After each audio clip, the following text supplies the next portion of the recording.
The Dawnbreakers, Nabil's narrative of the early days of the Baha'i revelation, translated from the original Persian by Sheikh Effendi. This book has been recorded for the use of the handicapped by the National Spiritual Assembly of the Baha'is of the United Kingdom, 27 Rutland Gate, London SW7. Read by Ian Yeoman. This book is dedicated by Sheikh Effendi as follows. To the greatest holy leaf, the last survivor of a glorious and heroic age, I dedicate this work in token of a great debt of gratitude and love. It consists of an introduction, Nabil's preface, 2 parts, and an epilogue, and concludes with Baha'u'llah's tribute to the Bab and his chief disciples. The 2 parts are of unequal length. The first is entitled Pre-Revelation Days, and the second longer part is entitled The Revelation of the Bab. The Dawnbreakers, Nabil's narrative, translated by Sheikh Effendi, for the handicapped. Tape 1.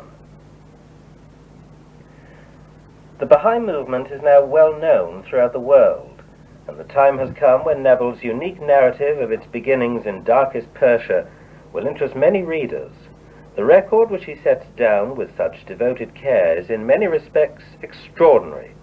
It has its thrilling passages, and the splendor of the central theme gives to the chronicle not only great historical value but high moral power.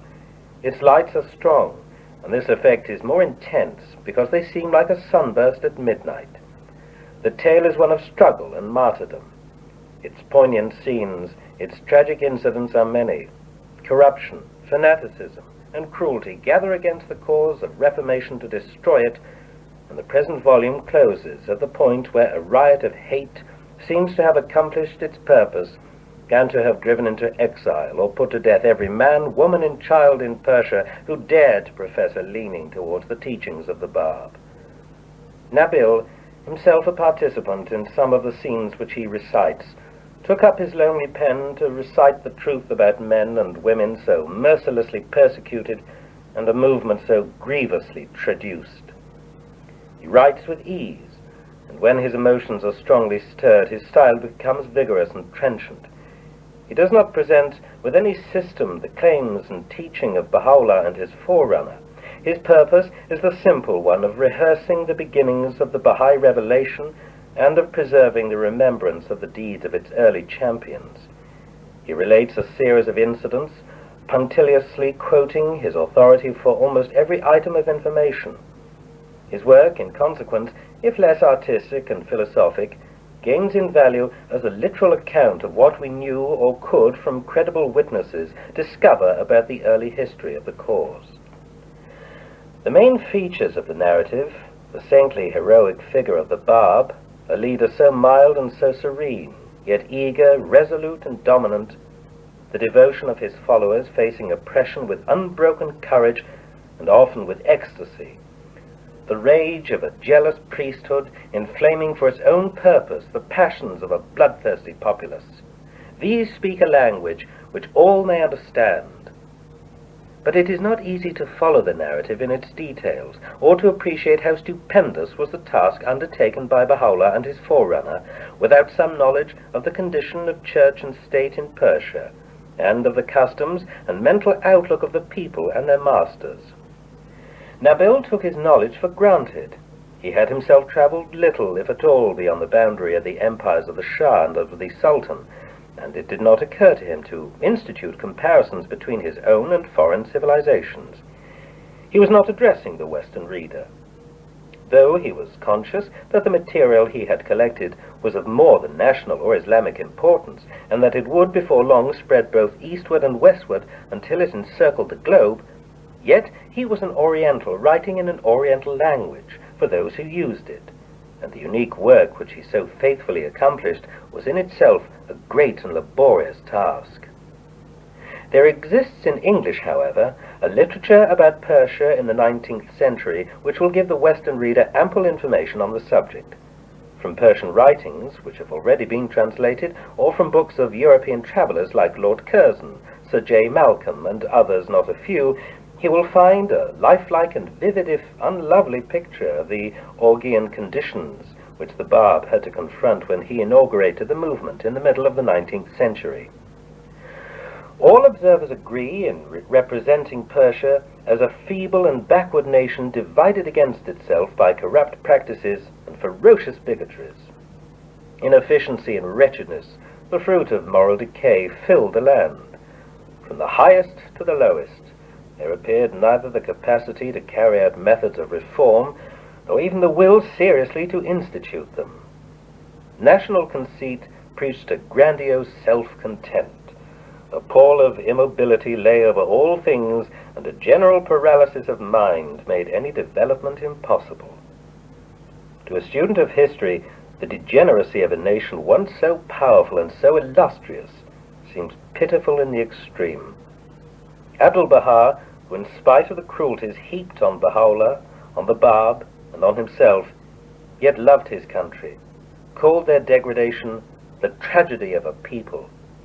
And in that work, The Mysterious Forces of Civilization, in which he sought to stir the hearts of his compatriots to undertake radical reforms, he uttered a poignant lament over the present fate of a people who once had extended their conquests east and west, and had led the civilization of mankind.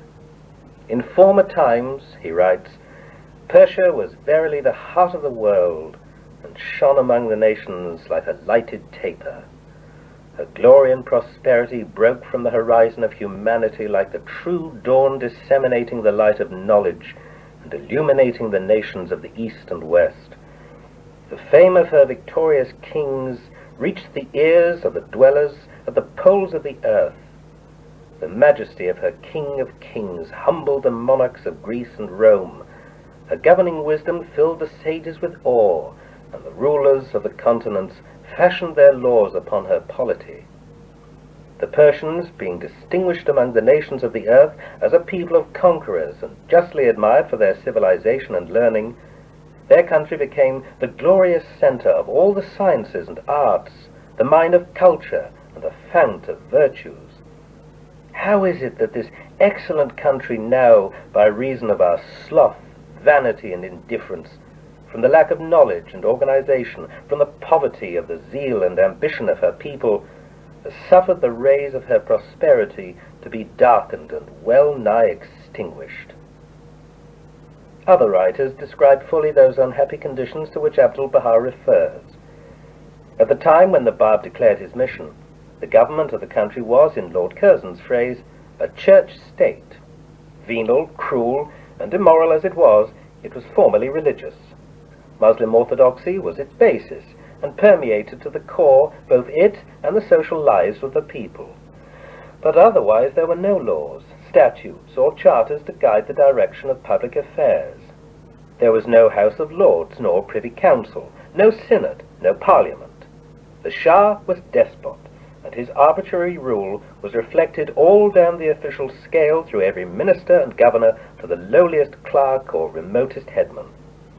No civil tribunal existed to check or modify the power of the monarch, or the authority which he might choose to delegate to his subordinates. If there was a law, it was his word. He could do as he pleased. It was his to appoint or to dismiss all ministers, officials, officers, and judges. He had power of life and death, without appeal, over all members of his household and of his court, whether civil or military. The right to take life was vested in him alone, and so were all the functions of government, legislative, executive, and judicial. His royal prerogative was limited by no written restraint whatever.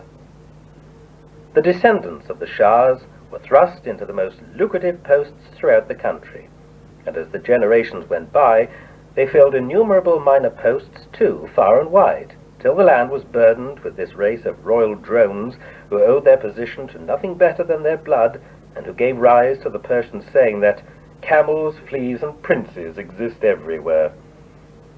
Even when a Shah wished to make a just and wise decision in any case that might be brought before him for judgment, he found it difficult to do so, because he could not rely on the information given him. Critical facts would be withheld, or the facts would be distorted by the influence of interested witnesses or venal ministers. The system of corruption had been carried so far in Persia that it had become a recognized institution, which Lord Curzon describes in the following terms. I come now to that which is the cardinal and differentiating feature of Iranian administration. Government, nay, life itself in that country, may be said to consist for the most part of an interchange of presents. Under its social aspects, this practice may be supposed to illustrate the generous sentiments of an amiable people, though even here it has a grimly unemotional side, as for instance, when congratulating yourself upon being the recipient of a gift, you find that not only must you make a return of equivalent cost to the donor, but must also liberally remunerate the bearer of the gift, to whom your return is very likely the sole recognized means of subsistence, in a ratio proportionate to its pecuniary value.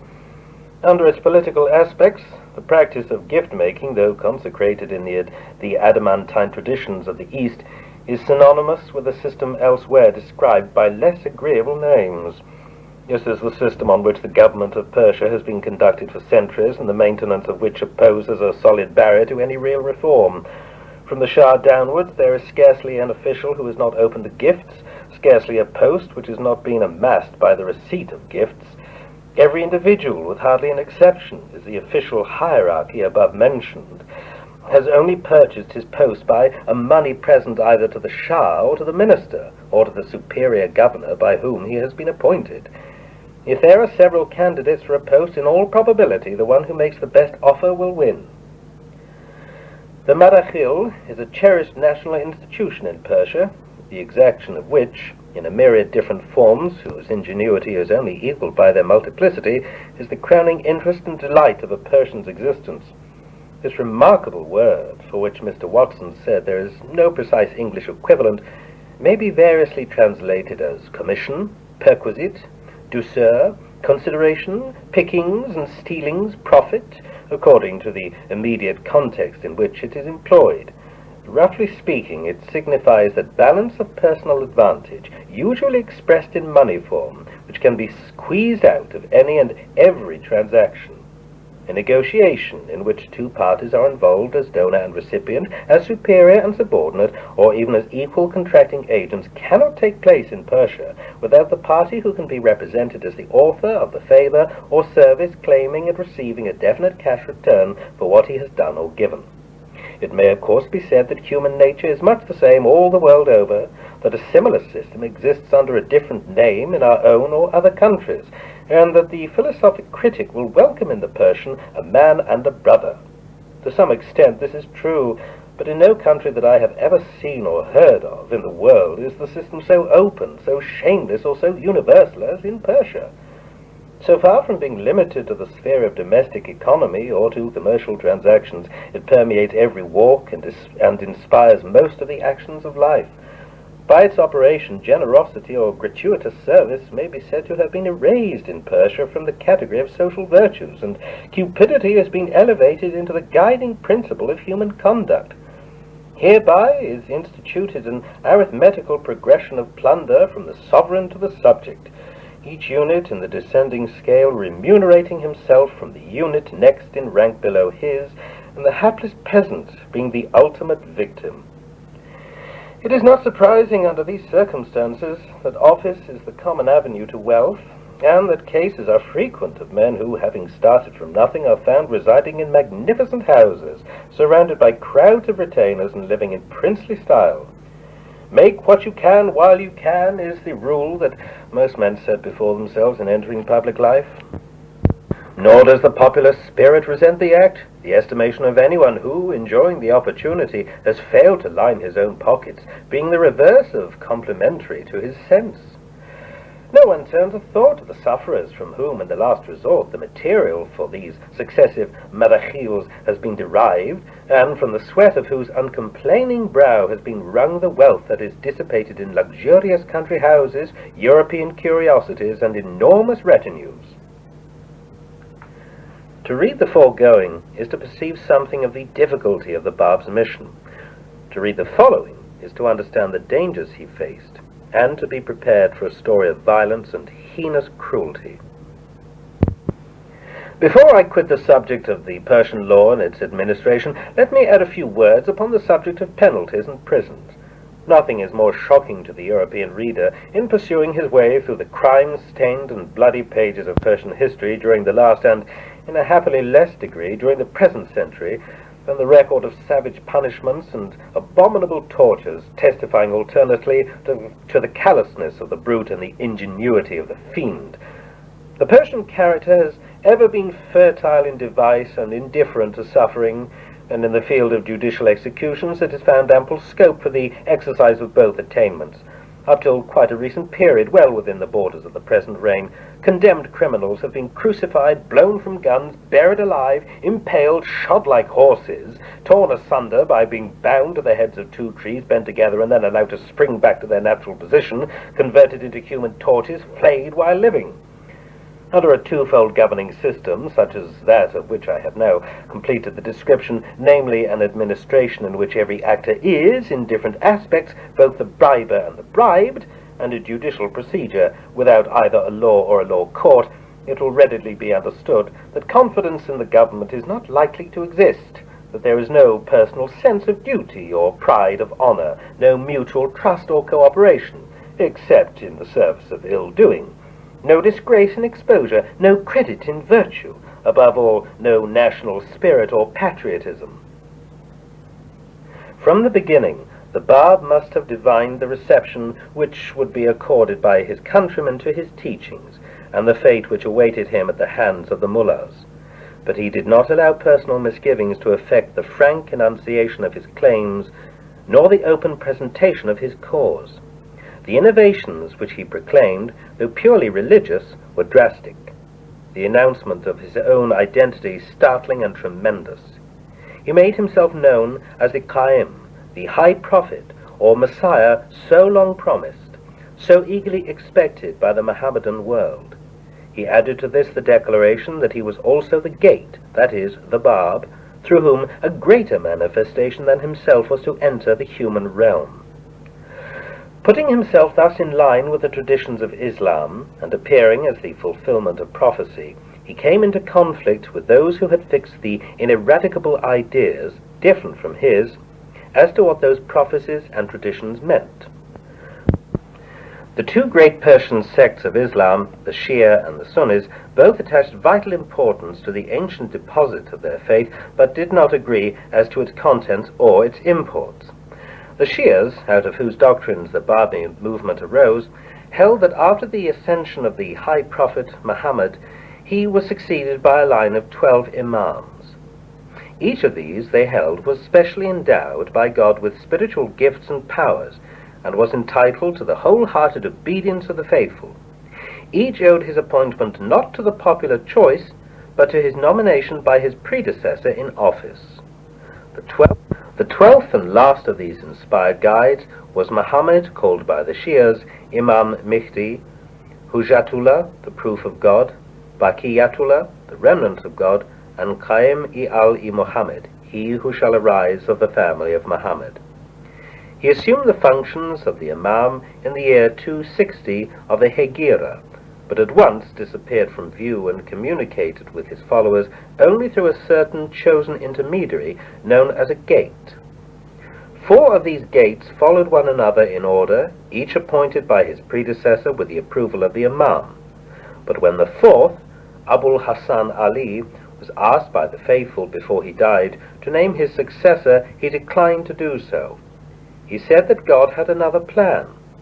On his death, all communication between the Imam and his church therefore ceased, and though, surrounded by a band of followers, he still lives and waits in some mysterious retreat, he will not resume relations with his people until he comes forth in power to establish a millennium throughout the world.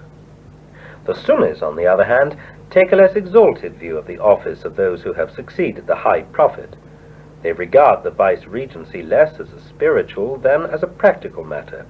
The Caliph is, in their eyes, the defender of the faith, and he owes his appointment to the choice and approval of the people. Important as these differences are, both sects agree, however, in expecting a twofold manifestation. The Shias look for the Qaim, who is to come in the fullness of time, and also for the return of the Imam Hussein. The Sunnis await the appearance of the Mihdi, and also the return of Jesus Christ. When, at the beginning of his mission, The Bab, continuing the tradition of the Shias, proclaimed his function under the double title of first the Qaim and second the Gate or Bab. Some of the Mohammedans misunderstood the latter reference. They imagined his meaning to be that he was a fifth gate in succession to Abul Hasan Ali. His true meaning, however, as he himself clearly announced, was very different. He was the Qaim, but the Qaim, though a high prophet, stood in relation to a succeeding and greater manifestation, as did John the Baptist to Christ. He was the forerunner of one yet more mighty than himself. He was to decrease, that mighty one was to increase. And as John the Baptist had been the herald or gate of the Christ, so was the Bab the herald or gate of Baha'u'llah. There are many authentic traditions showing that the Qaim, on his appearance, would bring new laws with him, and would thus abrogate Islam. But this was not the understanding of the established hierarchy. They confidently expected that the promised advent would not substitute a new and richer revelation for the old, but would endorse and fortify the system of which they were the functionaries. It would enhance incalculably their personal prestige, would extend their authority far and wide among the nations, and would win for them the reluctant but abject homage of mankind. When the Bab revealed his bayan, proclaimed a new code of religious law, and by precept and example instituted a profound moral and spiritual reform, the priests immediately scented mortal danger. They saw their monopoly undermined, their ambition threatened, their own lives and conduct put to shame. They rose against him in sanctimonious indignation. They declared before the Shah and all the people that this upstart was an enemy of sound learning, a subverter of Islam, a traitor to Muhammad, and a peril not only to the Holy Church, but to the social order and to the state itself. The cause of the rejection and persecution of the Bab was in its essence the same as that of the rejection and persecution of the Christ.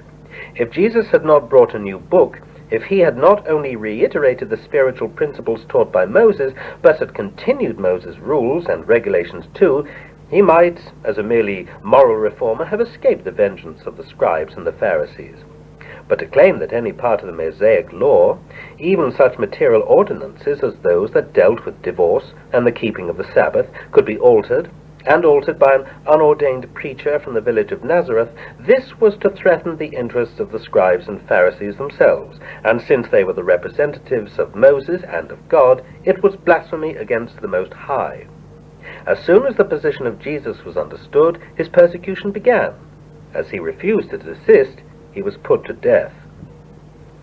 For reasons exactly parallel, the Bab was from the beginning opposed by the vested interests of the dominant church as an uprooter of the faith.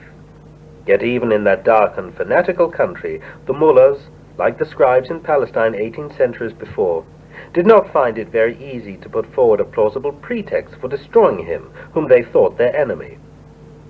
The only known record of the Bab's having been seen by a European belongs to the period of his persecution, when an English physician resident in Tabriz, Dr. Cormick, was called in by the Persian authorities to pronounce on the Bab's mental condition. The doctor's letter, addressed to a fellow practitioner in an American mission in Persia, is given in Professor E.G. Brown's Materials for the Study of the Babi Religion. "You ask me," writes the doctor, "for some particulars of my interview with the founder of the sect known as Baha'is. Nothing of any importance transpired in this interview, as the Bab was aware of my having been sent with 2 other Persian doctors to see whether he was of sane mind or merely a madman, to decide the question whether he was to be put to death or not. With this knowledge, he was loath to answer any questions put to him. To all inquiries he merely regarded us with a mild look, chanting in a low melodious voice some hymns, I suppose. 2 other Seids, his intimate friends, were also present, who subsequently were put to death with him, besides a couple of government officials. He only deigned to answer me on my saying that I was not a Mussulman and was willing to know something about his religion, as I might perhaps be inclined to adopt it. He regarded me very intently on my saying this, and replied that he had no doubt of all Europeans coming over to his religion. Our report to the Shah at that time was of a nature to spare his life. He was put to death some time after by the order of the Amir Nizam Mirza Taqi Khan. On our report, he merely got the bastinado, in which operation a farash, whether intentionally or not, struck him across the face with the stick destined for his feet, which produced a great wound and swelling of the face. On being asked whether a Persian surgeon should be brought to treat him, he expressed a desire that I should be sent for, and I accordingly treated him for a few days. But in the interviews consequent on this, I could never get him to have a confidential chat with me, as some government people were always present, he being a prisoner. He was a very mild and delicate-looking man, rather small in stature, and very fair for a Persian, with a melodious, soft voice which struck me much. Being a Seyyid, he was dressed in the habit of that sect, as were also his two companions. In fact, his whole look and deportment went far to dispose one in his favour. Of his doctrine I heard nothing from his own lips, although the idea was that there existed in his religion a certain approach to Christianity. He was seen by some Armenian carpenters, who were sent to make some repairs in his prison, reading the Bible, and he took no pains to conceal it, but on the contrary told them of it. Most assuredly, the Mussulman fanaticism does not exist in his religion, as applied to Christians, nor is there that restraint of females that now exists. Such was the impression made by the Bab upon a cultivated Englishman, and as far as the influence of his character and teaching have since spread through the West, no other record is extant of his having been observed or seen by European eyes.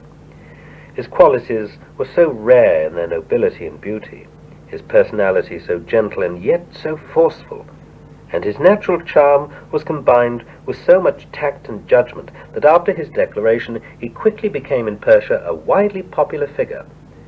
He would win over almost all with whom he was brought into personal contact, often converting his jailers to his faith and turning the ill-disposed into admiring friends. To silence such a man without incurring some degree of public odium was not very easy, even in the Persia of the middle of the last century. But with the Bab's followers it was another matter. The mullahs encountered here no cause for delay and found little need for scheming. The bigotry of the Mohammedans from the Shah downwards could be readily roused against any religious development. The Baha'is could be accused of disloyalty to the Shah, and dark political motives could be attributed to their activities. Moreover, the Bab's followers were already numerous. Many of them were well-to-do, some were rich, and there were few but had some possessions which covetous neighbours might be instigated to desire.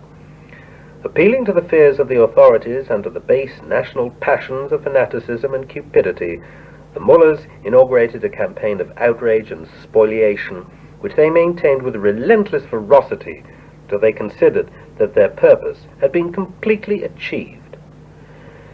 Many of the incidents of this unhappy story are given by Nabil in his history, and among these the happenings at Mazindaran, Neriz, and Zanjan stand out by reason of the character of the episodes of the heroism of the Babis when thus brought to bay. On these three occasions a number of Babis, driven to desperation, withdrew in concert from their houses to a chosen retreat and, erecting defensive works about them, defied in arms further pursuit. To any impartial witness it was evident that the mullahs' allegations of a political motive were untrue. The Babis showed themselves always ready, on an assurance that they would be no longer molested for their religious beliefs, to return peacefully to their civil occupations. Nabil emphasizes their care to refrain from aggression. They would fight for their lives with determined skill and strength, but they would not attack. Even in the midst of a fierce conflict, they would not drive home an advantage, nor strike an unnecessary blow. Abdul-Baha is quoted in the Traveller's Narrative, pages 34 to 35, as making the following statement on the moral aspect of their action. The minister, Mirza Taqi Khan, with the utmost arbitrariness, without receiving any instructions or asking permission, sent forth commands in all directions to punish and chastise the Babis. Governors and magistrates sought a pretext for amassing wealth, and officials a means of acquiring profits. Celebrated doctors from the summits of their pulpits incited men to make a general onslaught. The powers of the religious and the civil law linked hands and strove to eradicate and destroy this people. Now this people had not yet acquired such knowledge as was right and needful of the fundamental principles and hidden doctrines of the Bab's teachings, and did not recognize their duties. Their conceptions and ideas were after the former fashion, and their conduct and behavior in correspondence with ancient usage. The way of approach to the Bab was, moreover, closed, and the flame of trouble visibly blazing on every side. At the decree of the most celebrated doctors, the government, and indeed the common people, had with irresistible power inaugurated rapine and plunder on all sides, and were engaged in punishing and torturing, killing and despoiling, in order that they might quench this fire and wither these poor souls. In towns where there were but a limited number, all of them with bound hands became food for the sword, while in the cities, where they were numerous, they arose in self-defense in accordance with their former beliefs, since it was impossible for them to make inquiry as to their duty, and all doors were closed. Baha'u'llah, on proclaiming some years later his mission, left no room for uncertainty as to the law of his dispensation in such a predicament, when he affirmed, "It is better to be killed than to kill." Whatever resistance the Babis offered, here or elsewhere, proved ineffective. They were overwhelmed by numbers. The Bab himself was taken from his cell and executed. Of his chief disciples, who avowed their belief in him, not one soul was left alive save Baha'u'llah, who with his family and a handful of devoted followers was driven destitute into exile and prison in a foreign land. But the fire, though smothered, was not quenched. It burned in the hearts of the exiles who carried it from country to country as they traveled. Even in the homeland of Persia, it had penetrated too deeply to be extinguished by physical violence, and still smoldered in the people's hearts, needing only a breath from the spirit to be fanned into an all-consuming conflagration. The second and greater manifestation of God was proclaimed in accordance with the prophecy of the Bab at the date which he had foretold. 9 years after the beginning of the Babi dispensation, that is, in 1853, Baha'u'llah, in certain of his odes, alluded to his identity and his mission, and 10 years later, while resident in Baghdad, declared himself as the promised one to his companions. Now the great movement for which the Bab had prepared the way began to show the full range and magnificence of its power. Though Baha'u'llah himself lived and died in exile and a prisoner, and was known to few Europeans, his epistles proclaiming the new advent were borne to the great rulers of both hemispheres, from the Shah of Persia to the Pope, and to the President of the United States. After his passing, his son Abdul-Baha carried the tidings in person into Egypt and far through the Western world. Abdul-Baha visited England, France, Switzerland, Germany, and America, announcing everywhere that once again the heavens had opened and that a new dispensation had come to bless the sons of men. He died in November 1921, and today the fire that once seemed to have been put out forever burns again in every part of Persia, has established itself on the American continent, and has laid hold of every country in the world. Around the sacred writings of Baha'u'llah and the authoritative exposition of Abdul-Baha, there is growing a large volume of literature in comment or in witness, the humanitarian and spiritual principles enunciated decades ago in the darkest East by Baha'u'llah and molded by him into a coherent scheme, are one after the other being taken by a world unconscious of their source as the marks of progressive civilization. And the sense that mankind has broken with the past, and that the old guidance will not carry it through the emergencies of the present, has filled with uncertainty and dismay all thoughtful men save those who have learned to find in the story of Baha'u'llah the meaning of all the prodigies and portents of our time. Nearly 3 generations have passed since the inception of the movement. Any of its early adherents who escaped the sword and the stake have long since passed away in the course of nature. The door of contemporary information as to its great leaders and their heroic disciples is closed forever. The chronicle of Nabil, as a careful collection of facts made in the interests of truth and completed in the lifetime of Baha'u'llah, has now a unique value. The author was 13 years old when the Bab declared himself, having been born in the village of Zarand in Persia on the 18th day of Safar, AH 1247. He was throughout his life closely associated with the leaders of the cause. Though he was but a boy at the time, he was preparing to leave for Sheikh Tabasi and joined the party of Mullah Hussein when the news of the treacherous massacre of the Babis frustrated his design.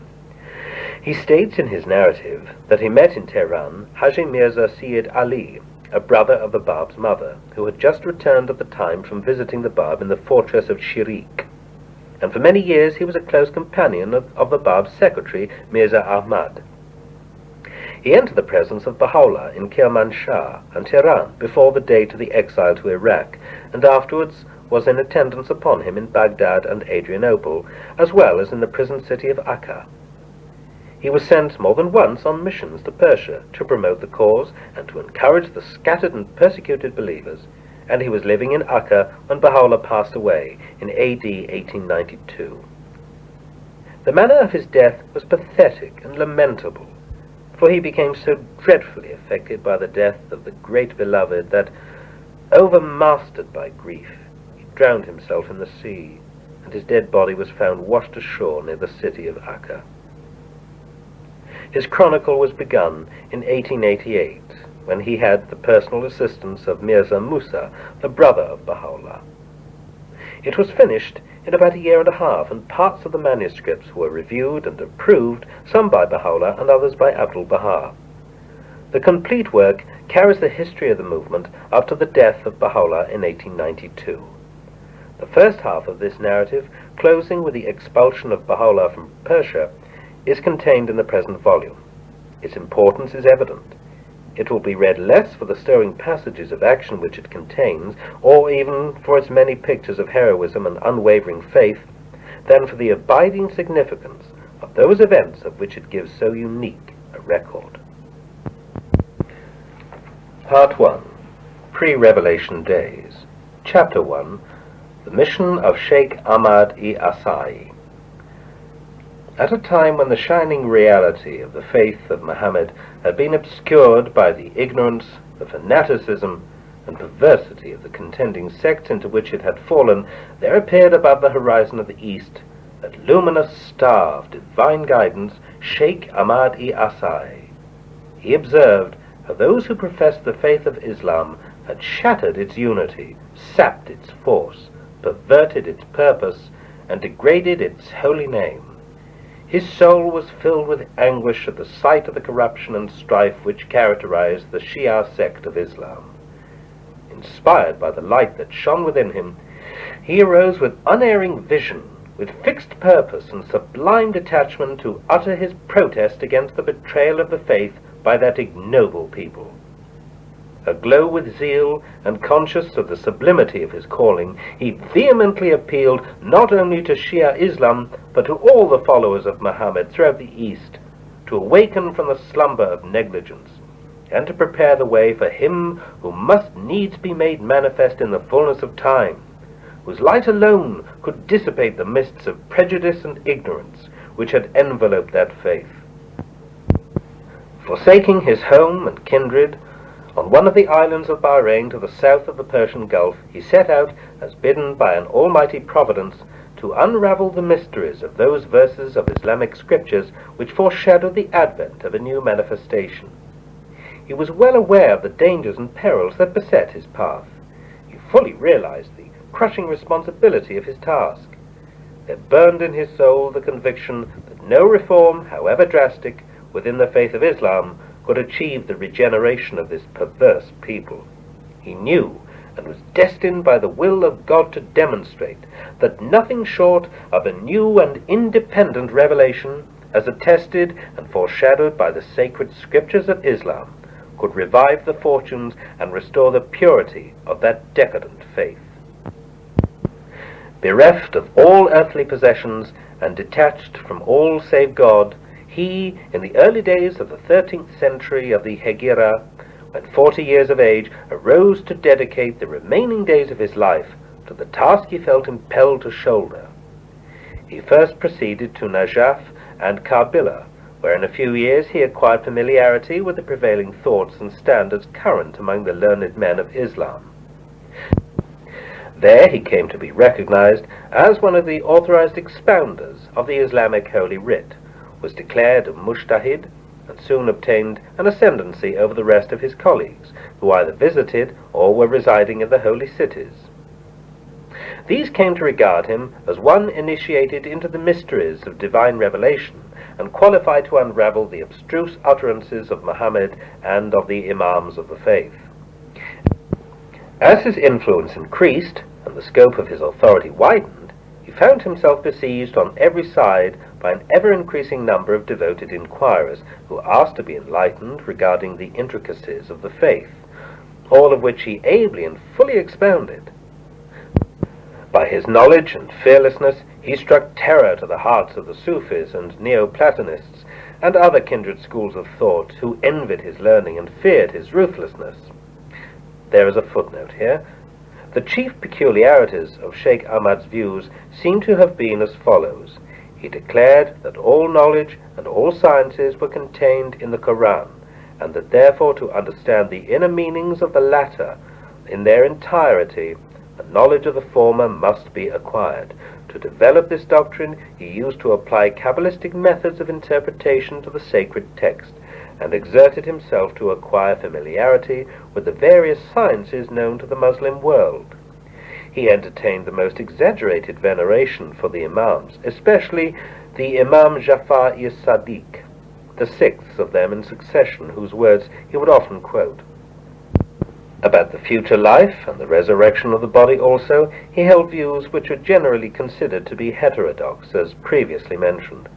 He declared that the body was composed of different portions, derived from each of the 4 elements and the 9 heavens, and that the body wherewith he was raised in the resurrection contained only the latter components, the former returning at death to their original sources. This subtle body, which alone escaped destruction, he called Jism-i Hurakliya, the latter being supposed to be a Greek word. He asserted that it existed potentially in our present bodies like glass in stone.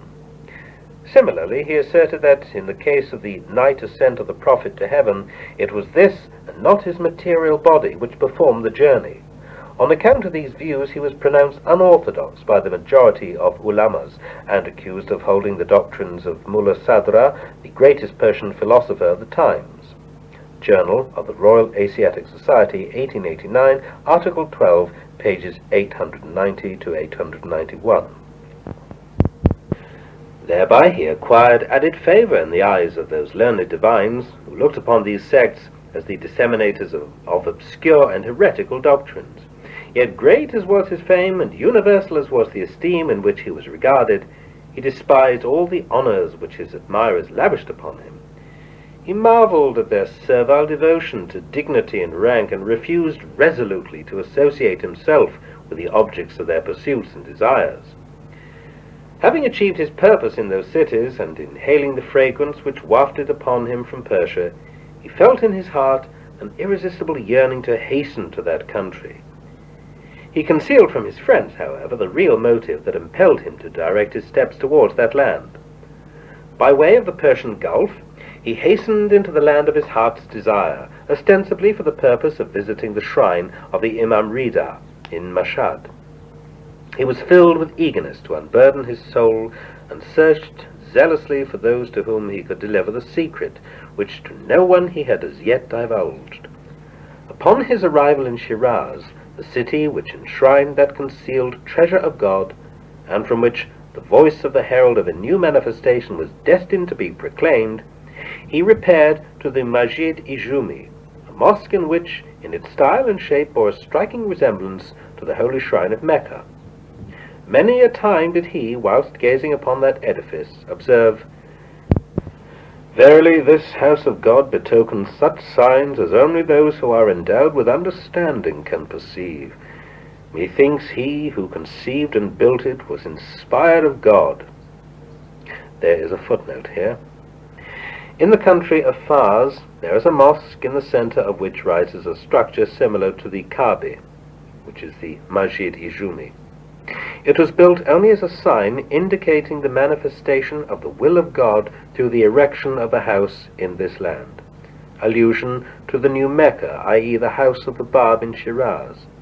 Blessed be he who worships God in that land. Truly, we too worship God there, and prayed for him who had erected that building. How often and how passionately he extolled that city. Such was the praise he lavished upon it, that his hearers, who were only too familiar with its mediocrity, were astonished at the tone of his language.